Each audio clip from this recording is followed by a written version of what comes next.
Hi guys, welcome back to my YouTube channel. My name is Nothando and I make videos on construction, lifestyle and travel. If you're new here, welcome, and if you're a returning subscriber, thank you so much for tuning back in. Please do not forget to like the video. It's very cold in Joburg this week and I also got a cold, as you can hear by my voice, but that's not going to stop me from creating informative and helpful content. So let's get right on into it. On today's video, we're going to be talking about what you need to know when you're attending a tender briefing. This information was brought to you by the candidate QS. You can follow her on Instagram. I'll leave the link down in the description so you can follow her journey. Doesn't post much, but I hope she'll start posting soon. I'm going to be checking my notes as well because it's so much information. Some of the things I already knew, but it was so helpful. Felt like I was also learning while listening to her. So I hope you find it just as informative. And at your next tender briefing, you are there confidently getting the right information and asking the right questions. Let's get right on into it. So number one is to read the BOQ. This includes going through the contract data, looking at submission dates and finding where the submission venue is, all the logistics, all the contract data, what exactly is in the BOQ.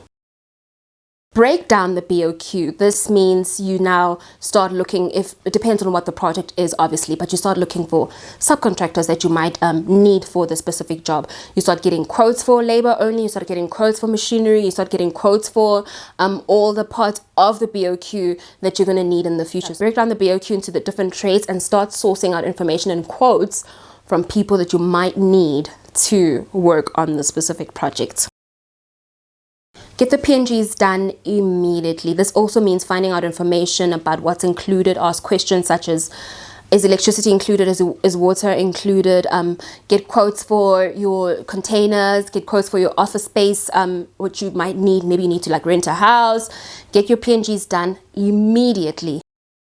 On the day of the tender briefing, make sure you have the documents with you. It may be printed out or it might just be like on your phone or on your laptop somewhere. But also try to also print out the drawings. Also make sure that the drawings reflect the scope of work that you need to do. This is especially important if, let's say, you're doing like refurb work. So if they say, can you please replace the door?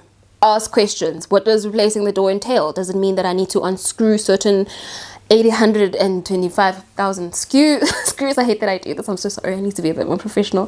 This entails getting like a tiny little screwdriver to put it back in. So get the details of the labor that is going to take in order to do what the drawing says you must do. So they might just say replace 4 doors, but ask questions. What does it take to replace the 4 doors?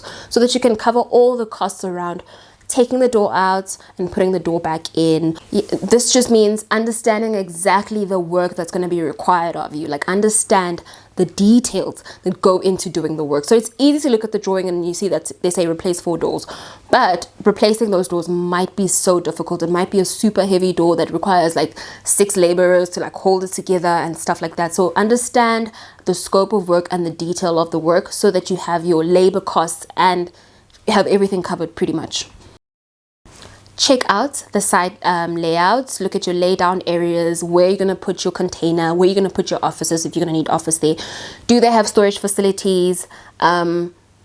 What does your site really look like? Sometimes when you're tendering for a job, you get there and you think it's going to be like easy peasy. And then you realize, oh my gosh, it's like gravel and we didn't account for a certain machine going through this gravel and this might be like an extra cost. So site layout is very important. It literally could change your entire perspective on what the job entails.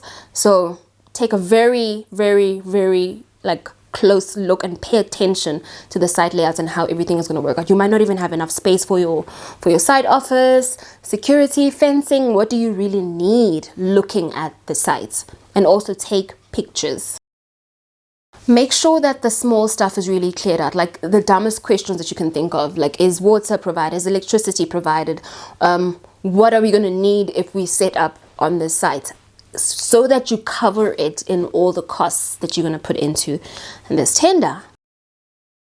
Ask about all the returnable documents. What do you need? Your BEE certificates. This might be so administrative, but the sooner you get it out of the way, the better. Sometimes these like people are just waiting for you to like send through those little things. It's very administrative, but it literally could be the one thing that stands between you and getting the tender. So ask about all your returnables.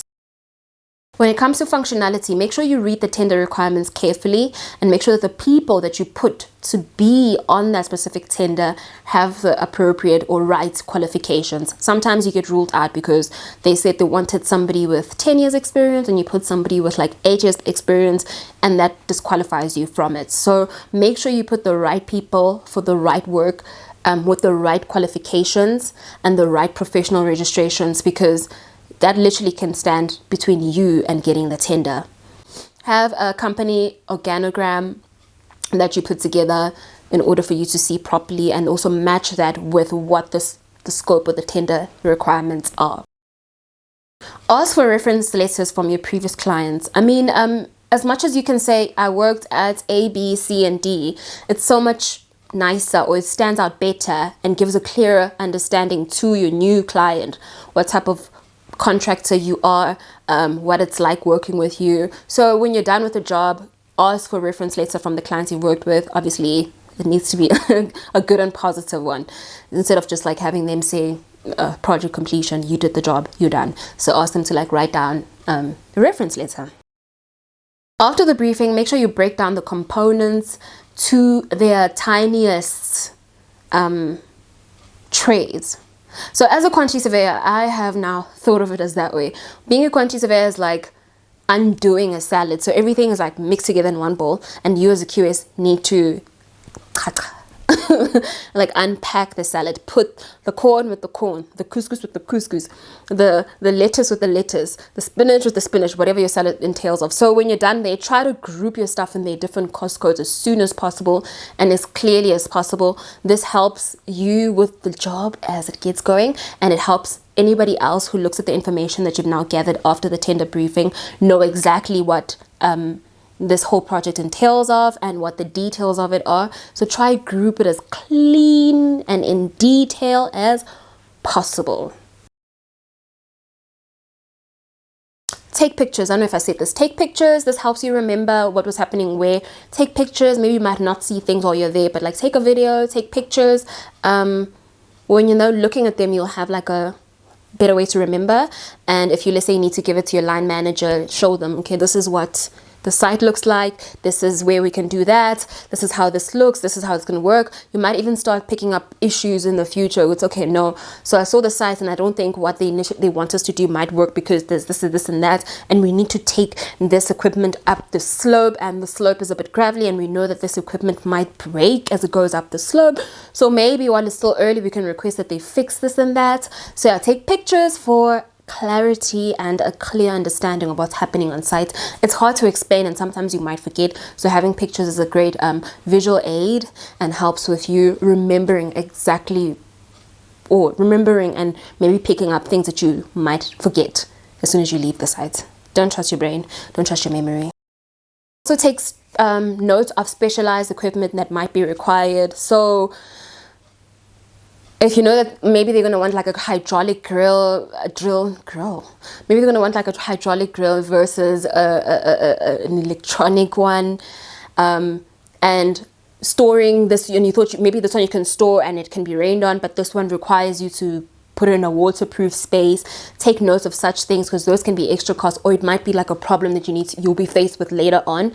So yeah, take note of all specialized equipment that you might need. If you're a junior, you need to learn to be confident. This is not easy. It's easier said than done. Obviously, we are all like still learning and going through the motions of like being young professionals. So it's hard to be confident when you feel like you don't know anything. But remember, you went to school. At least you have the foundation of this. Don't be afraid to ask questions. Don't be reserved. School, yes, is there to teach you about QSing or whatever field you're in. But what it also teaches you is how to ask questions, how to reason, how to solve for problems. So go there and ask the dumb questions and learn. Take them as learning opportunities. Work is also like school. You're still learning, you're still absorbing the information. So ask questions. Like the other day, I didn't know what the difference is between a wet rate and a dry rate. I was so embarrassed. But I asked. I was just like, is it a dry rate? I'm like, what do you mean? Is it dry or is it wet rate? I'm like, oh, what's the difference? It was so embarrassing. But now I know. I now know. Dry rates, no petrol is included in the rate. So if you're working with like a TOB or something, this is funny. I'm so sorry, I'm derailing. But yes, ask stupid questions and you'll just take it as a learning opportunity if you feel like this is going to be so dumb. But like, ask. Let's continue. That's embarrassing. Anyway. When you're compiling the tender, make sure you tally everything. Left, right, up, down, everything must check out. Like, make sure you tally everything. The worst thing is having an item, having a quantity for an item, and not having a rate. And you know what happens when it goes in? You still need to do it now. You should say one item. You can't. You said one item of this. You don't have a rate for it? Oh, it's free. Okay, thanks. But some clients are nicer than that. But it's going to be a lot of work to actually get paid for something that you said you can do and you didn't add a rate to it. So tally everything, make sure everything adds up, double check, triple check, quadruple check, sextuple check. Check many times in many ways. Left, right, center, drag the formulas, the works. And don't forget to fill in the tender offer. This is a very important page. Fill in the tender offer, which is found in the contract data. So this is a very important page. Do not forget to fill it in. Another side note, tender qualifications. So if you find this in the tender documents, tender qualifications does not mean you add your qualifications that you did a master's in geology and structures. It is qualifications is like clarities, or if you found any ambiguities in the tender, or you have queries about the tender. So make sure that you add it there. So you feel like maybe there's not enough information on this. It's like a what are you concerned about, pretty much. Like what do you want to know more about? What are your queries about? What are you holding back for? Also, check the tender website for any addendums. So this is also another way they can catch you out, because you're not up to date with what the tender is at now. Maybe they made some changes, or maybe they tweaked something here and there. So keep checking the website for any changes that might have happened, and so that you stay on top of your game and you are a standout applicant, Make sure that your line manager signs every single page, especially in handwritten tenders. So make sure they sign every single page. I realize that companies do this differently. One of the companies I used to work for, if you made a mistake, like you're like you have to scratch it out. You have to reprint that page and like write it again. But I realize in some companies, because there's already a signature, you can scratch out and like rewrite the number properly. The signature says that we saw the scratching out and it's okay. I'm not really sure if that's really a thing, but obviously you try to minimize the errors as much as possible. But the signature also says that you saw and it's important for every single page. Lastly, check if it's an electronic or physical submission. With COVID having shaken things up, there was a change in the way tenders were submitted. So now that things are kind of getting back to normal, it's going back again. So don't just assume, because last time, because they said COVID, whatever, just make sure that is it an electronic submission or a physical submission, so that you're on the right page. Lastly, make sure that your tender is presentable. Make it pretty. If you get the tender, if you get awarded this contract, those documents are gonna be so important in running the project. You're gonna need to refer to them every now and then, just to make sure what the initial relationship was. This is like your contract. Just keep it with you. In case things are changing, keep it with you to know where we started and where we are now. So it's important to make it as presentable as possible. Bind it together, laminate where you can, make it look nice and decent, well structured. Ube proud now. It's like an assignment that you're handing in at school. You want it to look pretty. It's got your name on it. It's got your company on it. So yeah, make sure that it's presentable and pretty and all of that.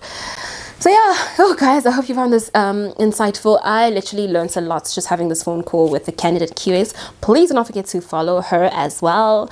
I hope you found this video useful. Thank you so much for watching this video. See you later in another video. Please do not forget to like, share and subscribe. Mwah.